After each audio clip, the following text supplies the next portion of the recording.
Hi, so today we're going to talk a little bit about services that can support the goals that you create. So after that person-centered plan, you've probably heard a little bit about that at this point. There are services and supports that can help you reach those goals that you've created. So let's think of it, this is a pretty broad one, and I'm using Amelia because I have HIPAA permission to do so. So Amelia will participate in her community through activities she chooses: autonomy, freedom, choice, right? Those original principles, with appropriate supports. Okay. So my 9-year-old daughter taking my keys and starting my car, not an appropriate activity. She may choose that. She needs appropriate supports. But in our case, we might have a community integrator support her in any of these activities. Okay. So a music club, she would love to participate in a Disney sing-along group. That would make her year. She would love that. We could pay staff with the SDP funds, and we could pay so like a facilitator for the group, and then have a couple of support people around to make it even more exciting. We can talk to other families who have similar concerns, create play dates. The play date itself is probably a generic resource. You're probably not going to charge your friends to have them come over for a play date, right?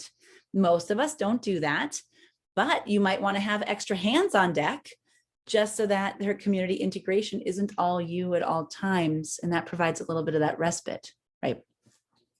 So you could purchase the supplies for the activities. You can't pay for food, but you can pay for craft activities. So every child who comes to your play date can do a specific craft, and you can pay for a teacher, a community integration coach to come in and help with those activities. Okay, that's a possibility. You can do cooking classes, basic meal preparation. That's an adaptive skills. It's independence growing. It's something that lots of kids love to do. That's a possibility as well. Maybe it's horseback riding. You want to be one-on-one in the lessons, but that takes you to the stable where a bunch of other people are doing what they love also. And those natural friendships can, with that community integrator there, let's say we just take 10, 15 minutes after a lesson to connect with another family. And that's part of that integration as well.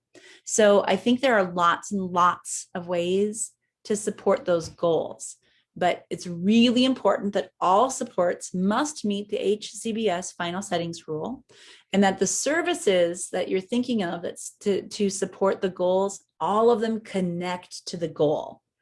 So like, I'm an English professor, right? You have a thesis statement, and everything in your essay goes back to that thesis statement. Your goal is your thesis statement, or like your topic sentence, or I have an idea. Everything goes back to that idea. And now we're all better essay writers too. Hopefully that idea is, if you see that will participate in her community through activities she chooses with appropriate supports, these are things that she wants to do, not things that I want her to do. Okay. I know as a parent, there are things I want her to do, but most importantly this is her plan. If she does not want to do one of these things, they are not going to effectively support her goal, right?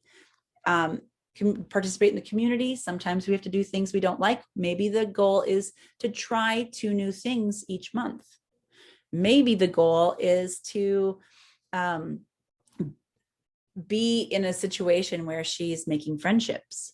There are lots of different goals that you can help create, but then those supports, we're finding ways to meet them that she loves. Okay, really important stuff.